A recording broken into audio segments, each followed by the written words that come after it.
Bonjour à tous, bienvenue sur Je t'aime magazine, j'espère que tout le monde se porte bien. Avant toute chose, je vous invite à vous abonner sur votre chaîne panafricaine, n'hésitez pas à liker et à partager avec les autres.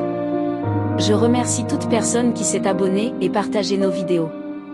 Pour bien clôturer ce mois de la femme, je vous propose une autre légende de la musique congolaise en la personne de Lucie Eyenga. Nous allons la découvrir ensemble à travers ses œuvres. N'hésitez pas à commenter et à faire vos suggestions. Sans plus attendre, écoutons cet entretien du journaliste Gérard Moutombo de la RTNC et son invité Monsieur J.P. Omeonga.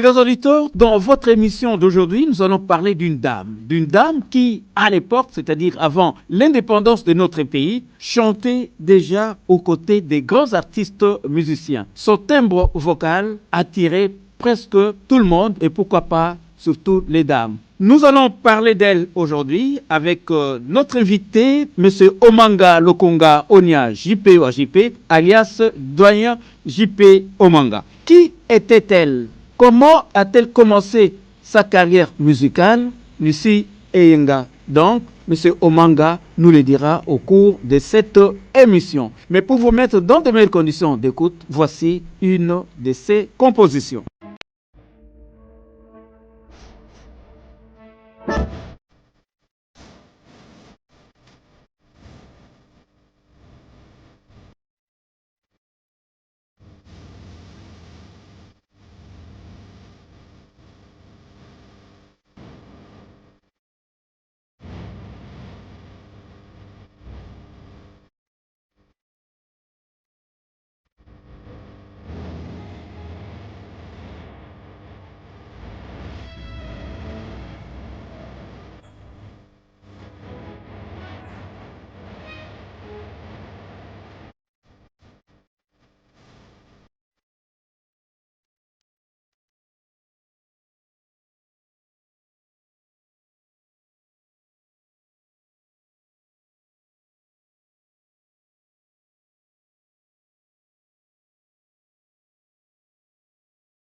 Doyen JP Omanga, bonjour. Bonjour Gérard, heureux de vous retrouver en bonne santé. Je suis très content que l'Éternel, pour ne pas dire le Tout-Puissant, ait mis la main sur vous. Les choses sont passées normalement bien et merveilleusement bien. Merci au Tout-Puissant. Encore une fois, merci beaucoup Doyen JP Omanga. Dans notre émission, nous avons beaucoup parlé des artistes et musiciens qui ont beaucoup contribué au succès de notre musique. Aujourd'hui, notre rumba est au top. On parle de la rumba internationale. Nous avons parlé de Kale Jeff, de Nico Kassanda, de tant d'autres. On dirait qu'il y avait beaucoup plus d'hommes à l'époque que des femmes. Est-ce qu'en ces moments-là, quand nous jetons un coup d'œil, nous faisons un flashback dans l'histoire de la musique congolaise, on parle plus des hommes que des femmes? Il n'y aurait pas eu des femmes qui se seraient intéressées aussi à la musique et qui ont aussi beaucoup contribué au succès de notre musique congolaise aujourd'hui? Vous n'avez pas tort. Au départ, s'il faut faire l'historique de notre musique, s'il faut commencer par les grands comme Boane, Wendo, Polosoy, sans oublier Polo Kamba, Antoine Mundanda, il y avait de moins en moins de femmes. Mais dès les années 40, après le succès de Boane, on avait fait un grand succès là-bas. Nous n'étions pas encore nés, mais nos mamans ont toujours chanté, nous ont toujours raconté l'histoire. Boane a fait, à part Marie-Louise, Marie-Louise, il y avait une autre chanson, Série Kanga Vélo. Mais ça, ce sont des hommes qui chantaient la femme. Rien n'arrive. Alors Boane a fait un grand coup avec Série Kanga Vélo. Yala yeo, yala yeo, yele yele yele yala yeo. Ngai mabe yambila elengi se mosaka. Série Kanga Vélo to solo la mamoke li solo yamba mbango ebi. C'était une bombe. À part Malou, c'était une bombe. Alors ça a inspiré une femme à Léopoldville. Après le succès de Wendo, Antoine Mundanda, l'autre là qui avait chanté Mama et Wapio, un centrafricain là. Alors, une femme à Léopoldville, comme toujours vous allez vous étonner, le cosmique toujours, une femme dans la belle famille de Corneille Tchachi, qui s'appelait Kitoto. Kitoto, Mama Kitoto. Il a chanté une chanson qui a bouleversé l'espace musical kinois. Même notre Pierre, il peut balancer ça tout moment. Une chanson là très bien jouée par un bon guitariste là, Gobi. C'est une chanson là en lingala, mais avec une guitare sèche, mais qui a fait beaucoup de succès.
Et ça a inspiré C'est la chanson de qui?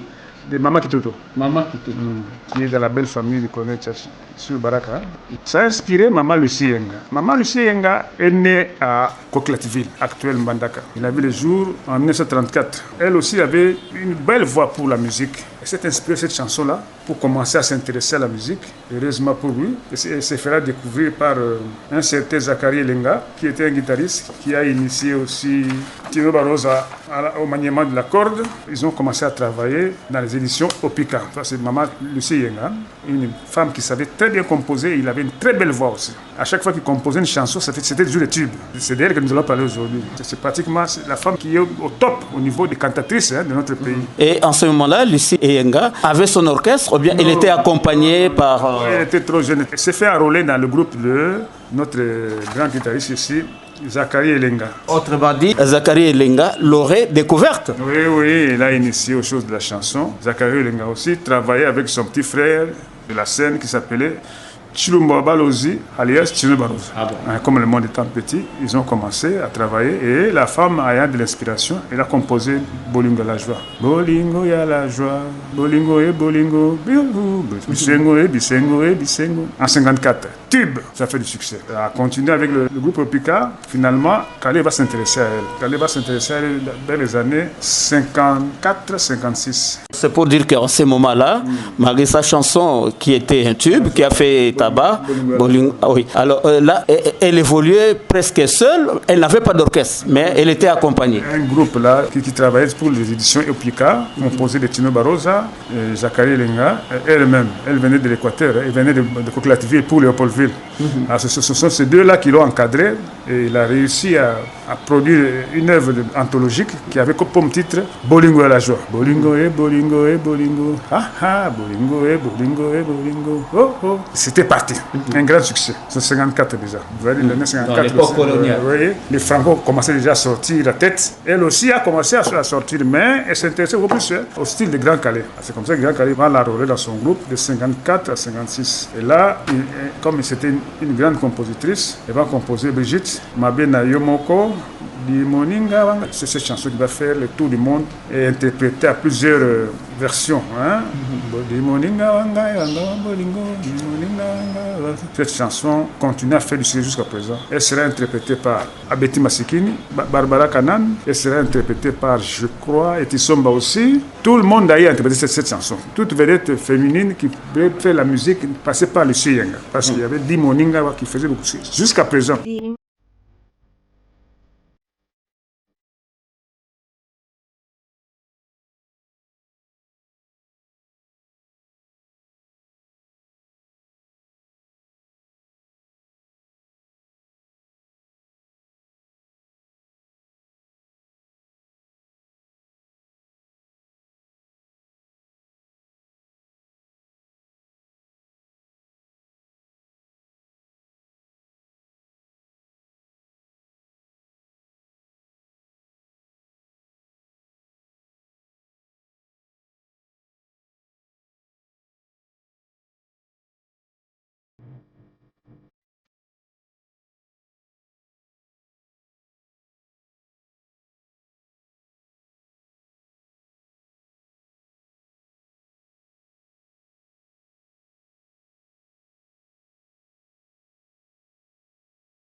C'est-à-dire elle était considérée comme une référence. Il s'est composé très bien, chantait très bien.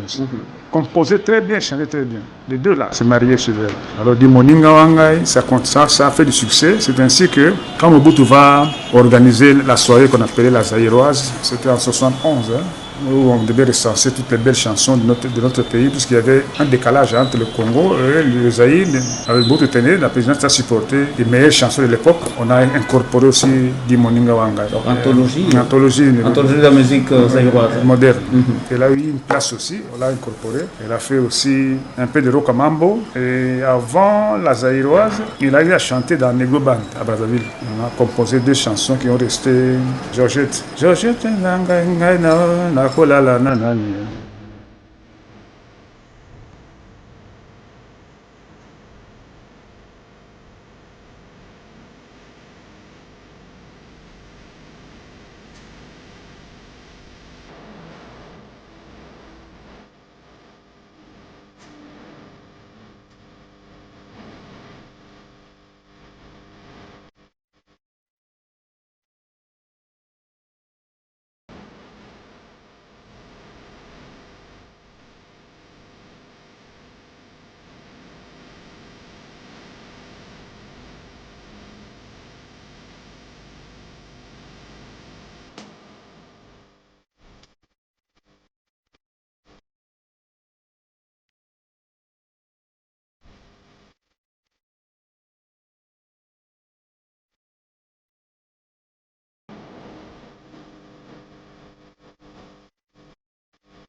Après Kinshasa, Lucie Yenga a traversé pour Brazzaville. Et en ce moment-là, nos rapports et sur le plan politique, c'était des rapports vraiment harmonieux.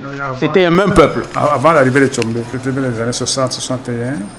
Et ça a été très bien. Elle a chanté pour son frère Adoula, parce qu'Adoula est Bouza. Elle-même, elle est Bouza aussi. Okay. Elle a chanté une chanson pour le premier ministre Adoula avant que Tchombe arrive pour le remplacer. Elle a chanté Georgette. Et c'est ainsi qu'elle a continué à produire ses anciennités dans l'orchestre African Jazz et Rock-a-Mambo, jusqu'à ce que, vers les années 83, elle va collaborer avec le docteur Nico.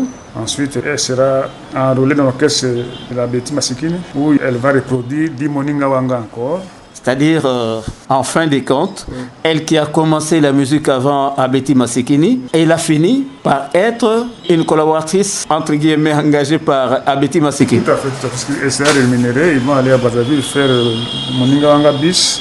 C'est comme ça qu'elle a fonctionné jusqu'à ce que, avec la misère, l'indifférence de l'IMISA, elle va rendre l'âme le 12 décembre 1987 dans la ville de Kinshasa à l'âge de 53 ans seulement. Elle est partie comme ça. Elle habitait Ngingiri, je l'ai vue une fois comme ça, elle a abandonné aussi, qu'est-ce que vous voulez. C'est une femme qui savait très bien composer.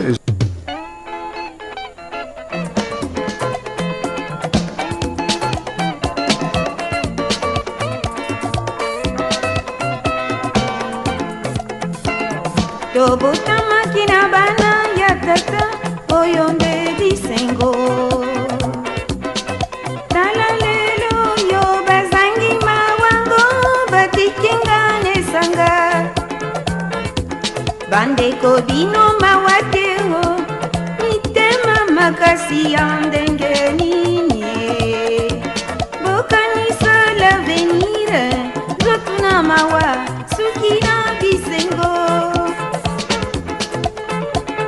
Tobotama kina bana ya tata Isengo ya sukae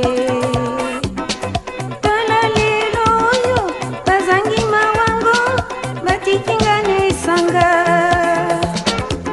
Bandeko bino mawatego Mitema makasi andenge ninye Bokanisa l'avenir Zotuna mawa Sukina bisengo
Ngana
Dans JP au manga, nous allons revenir au début là parce que vous avez chanté une chanson là, on parlait de vélo. Ce que je voulais savoir, en ce moment-là, vélo, la bicyclette était vraiment à la mode. Voilà. Comment ça?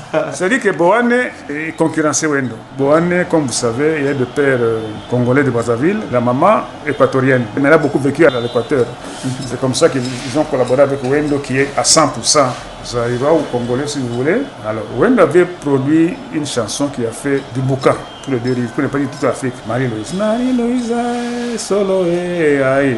Dans l'album Anthologie de la musique zaïroise, il y a cette chanson-là. Boane aussi, pour court-circuiter, pour ne pas dire concurrencer son ami, puisque Wendo était copain à la petite sœur de Boane, qui n'était autre que Marie-Louise. Ah bon? Vous voyez la subtilité. Marie-Louise, l'équipe Boane. Solo Boane avec une guitare. Ce mec qui n'a. Alors, Boane aussi à son tour a composé une chanson pour concurrencer cette chanson de Wendo là. Et il a réussi à mettre cette chanson en ballottage, entre autres, Série Kanga Vélo. Yala yeo, yala yeo, yala yele yele yele yala yele ngai mabe ambila elengi se Mosaka. Toutes les musiciens ont repris ça. Bolène a repris ngai mabe ambila elengi se Mosaka. Franco a repris ça. Zaïko aussi, hein? Zaïko aussi, sauf peut-être ouais, Taboulé, hein? Je n'ai pas entendu dire ça. Solo ya mbangu mbangu e bonga kate moninga Kanga Vélo to solo malamu. À l'époque, c'était de l'amour propre, hein? Bazaki de ba moyen mingi bazoli ya malamu, moi ça c'est mbali ozo que na presse pas nini. Kanga na vélo to solo la muke. Alors nos mamans de l'époque étaient captivées par cette chanson. Ça fait du succès jusqu'à les années 60. C'est comme Marie-Louise, hein? Alors à partir de cette chanson là, il y a eu la maman la Kitoto. Elle a chanté. Bayaki mbangu mbangu bazangi. Yabiso c'est malembe. Yabiso, ça fait encore du boucan. C'est Maman Kitoto qui a inspiré maintenant le Yenga. Maman Kitoto dans les années 40, le Yenga dans les années 50, se sont complétés. Maman Kitoto est essoufflé, le Yenga a pris le flambeau de musiciennes femmes qui avaient du succès. Donc après Kitoto, il y avait le Yenga jusqu'à 60, et puis il y aura des Etisomba, des Abeti, des Pongolov, tout ce que vous savez.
Parce qu'aujourd'hui, les femmes seraient beaucoup plus attirées vers la voiture. Et on peut dire qu'en ce moment-là, le vélo faisait aussi son affaire. C'est-à-dire que l'homme qui avait le vélo avait... Je vous ai dit que quand Nico a fait Félicité, il avait 14 ans. Il a produit Félicité avec Calais. Il voulait quelque chose de nouveau. Puisque, vous savez, le cousin de Nico, Tino Barroza, grand guitariste, mais il était faible en créativité, les partitions de la guitare. Mais Nico était fertile, il créait beaucoup. C'est comme ça qu'il a joué à 14 ans, Félicité. Ça a captivé Calais jusqu'à lui acheter un vélo râlé. À ce moment-là, Nico était à Kitambo avec les Franco et consorts. Les Franco avaient déjà quitté l'école des frères. Deschaux aussi, il a fui. Ils étaient dans la même classe, Nico, Deschaux et Franco. Franco se faisait appeler le fou, très turbulent, il aimait la bagarre, tout ça. Bon, il a quitté. Et les deux là sont restés. Mais Deschaux aussi, à son tour, a pris la tangente pour la musique. Nico est resté seul jusqu'à avoir son diplôme à Sainte-Marie avec distinction. Entre-temps, son patron, on n'a pas dit son employeur, entre guillemets, lui a acheté un vélo râlé en guise de gratification pour le service rendu. Voilà. Donc le vélo avait sa place. Les voitures, c'était pour les évoluer, des gens comme les Papa Moleka, Aneko Zappa, il y a des noms comme ça. Qui sont très bien connus, Baron Manoka, il y a des noms comme ça à Léopoldville, qui avaient des voitures qui pouvaient sortir la tête et aller se expatrier, acheter du vin. Même Mobutu avait sa Vespa, il n'avait pas de voiture. Quand il était journaliste et rédacteur en chef du journal Actualité africain, il avait une Vespa. Il roulait avec avant de quitter Yolo pour aller à Bandar. Voilà. Donc le vélo, comme vous dites, a été vraiment quelque chose de sacré et ça donnait de la valeur à quelqu'un qui travaillait. C'est-à-dire que celui qui avait le vélo était considéré par la femme, c'est-à-dire il n'est pas n'importe qui, il sort du lot. Les vélos, c'était fantastique. Moi, je me rappelle, papa, quand il est venu ici, puisque moi j'étais loin de lui, il partait pour Gitona. Alors il m'a vu, j'avais très bien travaillé au niveau de première année CO, tout ça. Il m'a acheté un vélo. Comme ça, c'est votre cadeau. Mon papa, il est jaloux, puisqu'il habitait dans la parcelle qu'elle n'a pas acheté pour nous. Il a préféré prendre ce vélo, aller vendre. C'est ma guitare pour dire qu'il y a un vélo. Comment on a un vélo? Rien que ça. Okay. Il a vendu le vélo. Et mon papa était déjà quitté. Qu'est-ce que je pouvais faire? J'étais là, papa, c'est papa. Après qu'il vélo, il y a un vélo. Il y a un vélo. Non. Donc le vélo, c'était quelque chose de très, très valable. Voilà. Je peux, au manga, revenons à Lucie et Enga, dont nous sommes en train de parler aujourd'hui. A-t-elle opté pour la musique par vocation ou bien par forcé, par la force de choses? Non, mais elle avait le talent. Vous savez, Gérard, nous avons eu parfois à bavarder avec les Jérôme de Rochero et il nous disait ceci: écrire une chanson, c'est très facile, mais trouver la mélodie et le refrain, c'est autre chose. Là, il faut avoir la main de Dieu sur vous. Et voilà, Gérard était un compositeur, c'est comme Rochero. Parce qu'une fois comme ça, Nico m'avait dit, j'étais avec lui, nous partions pour payer ces maçons qui construisaient sa villa délimitée. Alors, parce que l'avenue Casavou avait des sens. La rue Casavou aujourd'hui, Prince Baudouin, si vous voulez, à l'époque. Nous, on partait avec sa Fiat vers Limité. Kwame descendait sur la même avenue. Déjà, Kwame avait quitté Franco, il était chez nous dans l'Afrique Fiesta. Kwame descendait avec sa voiture Opel, que Franco lui a acheté, malheureusement. Et ils venaient, ils se sont arrêtés. Kwame a vu Nico et a klaxonné. Nico s'est arrêté aussi. Comme ça, sur l'avenue Casavou, il n'y avait pas encore l'embouteillage comme aujourd'hui. Kwame venait vers chez nous, vers Croix-Rouge. Nous étions au niveau de Cabinda déjà. Ils se sont arrêtés et ils parlaient en français sur les intellectuels. Kwame, un ancien moniteur, Nico, professeur de l'époque, à l'époque, c'était des gens qui instruisent, parlaient en français. Kwame disait: ah, mais chef, je viens vers vous, j'ai quelque chose ici. Il dit: non, allez-y, Alphonsine est là, il va vous faire un peu de foufou. Il y a aussi une primousse là-bas dans le frigo. Commencez déjà. Moi, j'arrive, je vais juste payer les maçons. Nous allons rentrer. Moi, j'étais à côté comme un suiveur, si vous voulez. Arrivé au niveau de Pont Cabu, j'ai posé la question à Nico. Il dit: viens, depuis Kwame aye, n'a pas d'ambition. Viens, chacun a des difficultés. Il y a des difficultés à Nini. Voilà ce que Nico m'avait dit. C'est un témoignage. Jean-Pierre, petit. Nakosala banzembo, mwana wana zaye moko na Congo. Nico m'a dit ça en 64. Nakosala banzembo, mwana wana zaye moko na Congo. Mwana wana c'est qui? C'est Rochero. Rochero est né avec ça. C'est comme Lucie Enga aussi est né avec cette qualité-là de composer de belles chansons, de bien chanter. Il n'a rien forcé. Il y a des gens qui ont forcé, que vous connaissez, soit des musiciens, des jeunes aussi qui ne valent rien, sauf beaucoup de doués pour rien. Talent, ils ont le combat. On n'improvise pas le talent. C'est inné.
Elle n'a fait que ça comme travail dans sa vie. Elle a fait ça comme un travail. Elle a tricoté avec Calais, elle a tricoté avec Papa Noël, qu'elle aimait beaucoup, et pour finalement tricoter avec le cousin du président Mobutu, Rossignol. Jusqu'à la fin, elle a terminé. Lui aussi, il était dans la Cousin, président Mobutu? Rossignol, Lando Fumbo, c'est son cousin. Ah bon? Direct, quand Mobutu a quitté ici avec sa maman, puisque son père venait de mourir, travaillait des capucins, était chef cuisinier. Et puis Mobutu aussi, comme Kofi aime beaucoup parler à manger, il a collé à Kitoko. Son papa aussi était cuisinier. Alors, ils ont quitté Léopoldville, puisque à l'époque coloniale, si vous n'avez pas de moyens de subside, vous ne restez pas à Léopoldville. On vous paie le ticket, vous rentrez au village, là où il y a à manger dans la forêt, il y a à manger dans des rivières, et vous allez bien élever vos enfants, puisque je crois qu'à l'époque, on ne payait pas le minéral. C'est comme ça que Mobutu est rentré avec sa famille, mais au lieu de progresser jusqu'à Mobaïmbongo, ou bien Mobaïmbongo, vers Bado, Banziville, à l'époque c'était Banziville, il est resté à Mbandaka pour étudier au groupe scolaire de Mbandaka. Il a habité chez les Rossignol, Lando Fumbo, son cousin. Il a étudié, comme il a fait encore la bêtise pendant le congé, de rentrer encore à Kinshasa, à Léopoldville, puisqu'il avait encore le mal de Léopoldville. Ça, le curé ne pouvait pas accepter. Quelqu'un l'a dénoncé, qui s'appelait Eketebi. Il allait dénoncer Mobutu qui n'a Léopoldville pendant le congé. Ah, c'était un motif pour le renvoi. Une ville vicieuse. C'est comme ça qu'on l'a renvoyé. Une ville satanique. On a renvoyé des groupes scolaires de Mandaka pour l'enrôler directement dans l'armée. À la même période où on a enrôlé Moulé-les-Pierre, le général Bumba, Boula Mandungu. Ça veut dire quelle année? 49-50 ans. À Ilebo Mangala. Voilà un peu la petite histoire. C'est comme ça que Mobutu va se venger de Ketebi d'une façon ou d'une autre. Il lui donnera des postes, tout ça. Finalement, on va créer un dossier contre lui et il sera humilié au stade. Il Bimbongo, tout ça. Et Ketebi dirait non. Ça se venger dans la classe. Voilà un peu l'histoire. Alors qu'il y a quelque chose de malheureux. Bon, peut-être parce que. Kengo a écrit ça dans son livre. La passion de l'État, il a écrit c'est grâce à Ketebi que Mobutu est devenu chef de l'État. Si Ketebi ne l'avait pas accusé, pour qu'il aille dans l'armée et avoir cette qualité de réserviste que Lumumba a exploité pour le nommer colonel, il ne serait jamais chef de l'État. C'est grâce à Eketebi qu'il est devenu chef de l'État. Malheureusement, Mobutu l'a propulsé à très haut niveau pour finalement le casser définitivement et l'humilier, jeter de la poubelle. Voilà. Alors, dans JP Omanga, Lucie Eyenga, ce qui m'étonnerait, c'est cette façon-là, une femme qui s'est distinguée avant l'indépendance. Voilà. Elle s'est fait connaître, elle était comme ce qu'on peut appeler, si pas un mouton blanc, on peut dire une brebis blanche entre toutes ces femmes. Mais le fait d'être partie, collaborer avec Betty Masikini, parce que vous avez parlé de la misère, parce qu'elle ne se retrouvait plus, voilà. Ou quoi exactement? Comme vous savez, les droits d'auteur ne fonctionnent pas bien chez nous ici. Il a composé de belles chansons qui pouvaient l'aider au niveau de la rente, comme on dit en français. Mais comme ça ne fonctionne pas très bien ici, des chansons qui ont connu le succès à l'époque coloniale, des chansons qui ont connu le succès à l'époque de l'indépendance, ça a tourné, mais ça n'a pas profité à Lucie Yenga. C'est comme ça qu'elle s'est retrouvée dans la misère. Elle s'est fait enrôler par Betty, elle s'est fait enrôler par Dr Nico aussi, il a pris, mais ça n'a pas été très fort. Surtout qu'elle était aussi dans la confrérie de consommateurs de lèvres. Même la femme aussi. Oh, million, ça donne de l'inspiration, paraît-il. Même le vieux Brazo, ça a toujours dit, il dit ça, il parlait de celui-là que vous connaissez, l'homme de Lingwala. Je ne cite pas son nom. Il est héros national. Il dit, ça, c'est Brazo. Il était dans la confrérie des consommateurs de lèvres. Et pourtant, dans JP Omanga, il a collaboré avec un grand à l'époque parce que être aux côtés de Calais Jeff, c'était quand même une grande figure, un grand artiste à l'époque. C'est comme si on était tout près du paradis. Alors, est-ce que vous pouvez nous dire pourquoi elle s'est détachée, elle a quitté Calais Jeff, alors que Calais Jeff, c'était son époque à l'époque? Bon, je vais vous surprendre, Gérard, parce que moi j'ai vécu longtemps avec les musiciens, j'attendais des bribes d'informations que je livre à l'opinion. Ce sont des informations bien contrôlées, puisque j'attendais ça de la bouche des autres, de Deschaux, William Bembe, consorts. Le nom de Kassongo, ça ne vient pas de Rossolo directement. Kassongo a commencé au niveau de l'African Jazz. Kassongo. Celui qui était le grand Kassongo là-bas, c'était Calais Jeff. Cela veut dire ce que ça veut dire. Qu'est-ce que ça veut dire encore, Kassongo? Mauvais employeur. On n'a pas dit mauvais payeur. C'est comme ça que des idylles comme ça ne traînaient pas. Après, ça se disloquait. Rochero et Nico, c'était autre chose, puisqu'ils avaient du boulot. Rochero était à l'Athénée, secrétaire comptable. Nico était enseignant. À l'époque, on appelait professeur. Les D6, c'était des professeurs. Les D4, c'était des moniteurs. Ils donnaient cours à l'époque bien payés. Il s'est construit une maison sur Croix-Rouge, une belle maison qui existe encore, puisqu'on a vendu le passé. Donc, ces deux-là, ça pouvait supporter les jongleries de Calais Jeff. Mais quand vous n'avez pas d'emploi, vous n'avez que la musique comme moyen de survie, c'est pas facile de tenir. Le nom de Kassongo vient de Calais. Et c'est comme ça que Willy Mbembe, Deschaux, des puissants, l'ont surnommé Kassongo. Parce qu'il voulait ses musiciens aussi. Il loue même 4 Mercedes, Bamsou Namakolo. Vous voyez que Calais avait 4 Mercedes. Comme Nico était révolutionnaire, bon, il avait des miettes aussi. Il avait une voiture Fiat et tout ça. Bon, mais il y a 4 Mercedes. J'ai dit une Mercedes. Mais Rochero, bon, VW a parti à Téné, à Otambonamu. Donc, Kassongo, ça vient de Calais. Donc, il n'y a pas de la nouveauté dans cette histoire de mauvais payeurs. Même Verkis a témoigné après la mort de Franco, que dans l'Ok Jazz, il n'y avait pas de salaire. On donnait déjà comme ça. Moi, j'ai déjà vu, je vous ai dit ça une fois, à vis-à-vis, Vicky Longombe était là, c'était plein de gens au concert. On l'a sorti, Franco était en Zambala, il est allé où on vendait les tickets. Il a pris tout l'argent. Vicky Longombe regardait là-bas, son associé. Et Verkis, comme c'était un débrouillard, il a dit: ah, pas président, Nanda Kounanzala. Ça, c'est l'employeur. Vous voyez, comment on peut créer un avenir avec des gens comme ça? C'était pas facile. Avec ça dit que ça les a quittés. Peut-être avec des gens comme Edo, qui était secrétaire d'orchestre, de la Lune, chef d'orchestre. Les choses étaient un peu autrement. Mais t'en fais pas. Hein? Franco était très malin. De la Lune et Edo habitaient sur Guémena, la parcelle familiale de Franco. Ah, vous ne pouvez pas trop revendiquer non plus. Hein? De la Lune et Edo habitaient sur Guémena, croisement à Sos. Donc, du côté de logement, ils s'étaient assurés. Vous allez plus vous contenter que le reste. Vous comprenez cela sur le plan comptable, ce que cela veut dire. C'est comme les boy-bands habitaient sur Limité, dans la maison de Franco, puisque chez Franco, il habitait seul, les femmes étaient ailleurs. Hein. Ah bon, à Limité là? Ah, les femmes étaient dans des appartements luxueux, mais lui-même, il était dans sa résidence là. Vous comprenez qu'il faudra.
Quand vous dites que les Khalidjev roulaient carrosse avec 4 Mercedes, alors la question que moi je pourrais vous poser, d'où lui proviendrait cet argent? Et c'est par les productions, les concerts qu'il donnait ou les droits d'auteur? Khalé était le premier Zaïrois à avoir créé une édition musicale, édition Surboom African Jazz. Il avait compris une chose qu'il faut toujours aller à l'étranger, c'est-à-dire à Bruxelles, pour faire les enregistrements. C'est comme ça que le son, pour ne pas dire la sonorité des chansons de l'African Jazz, était différente de la sonorité des rock jazz. Il prenait tout l'orchestre pour faire les enregistrements en Europe.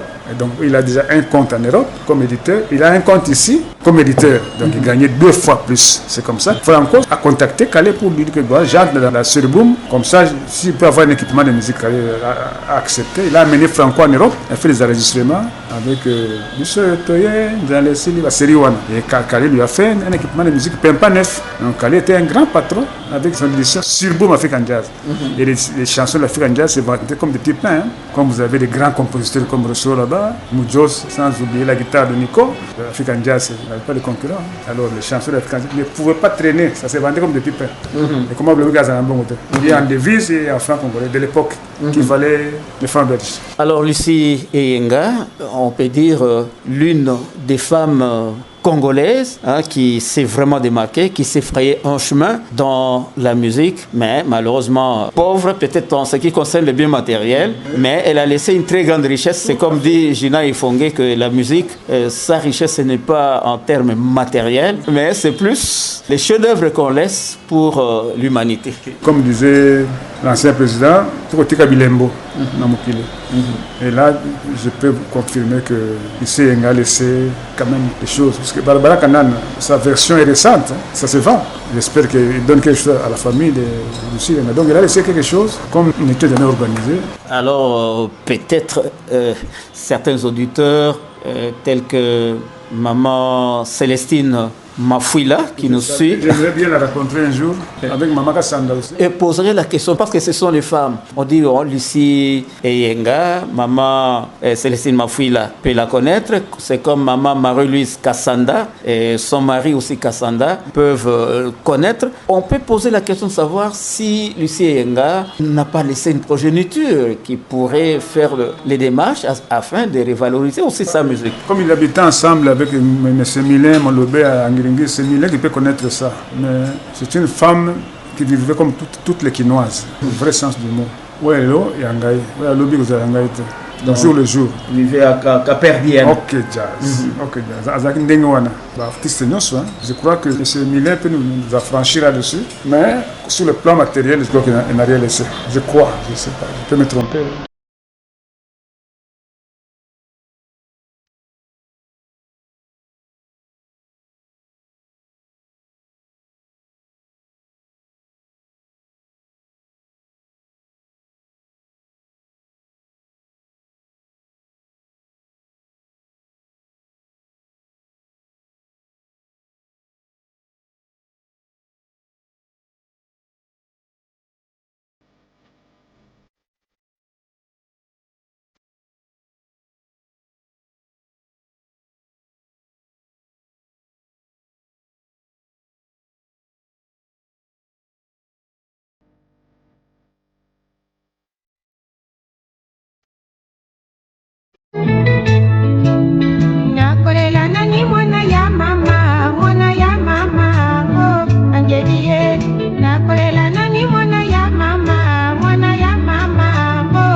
partons vers la fin de notre entretien avec vous, qui s'est focalisé sur Lucie Eyenga, une des grandes artistes et musiciennes de notre pays. Mais elle aurait fait aussi un nom ailleurs, par exemple à Congo-Brazzaville, vous avez dit, elle a été aussi jouée là-bas. Begen Bam, il a chanté Georgette, très belle chanson. Et puis il a chanté aussi pour son grand frère Adoula. Adoula Kinoa, il est né à Léopoldville, en 1922. Il a chanté pour le premier ministre Adoula, que j'ai beaucoup apprécié.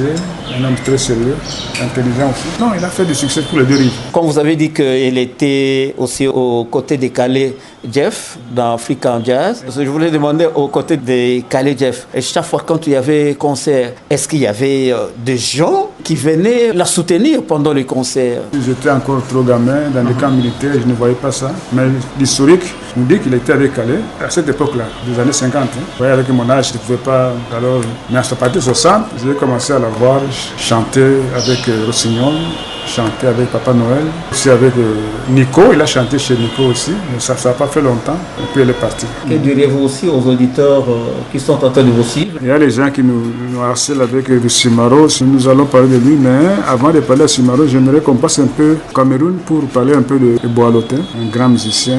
Il est passé par chez nous ici, on ne le connaît pas trop bien, puisqu'il y a un musicien qui s'appelle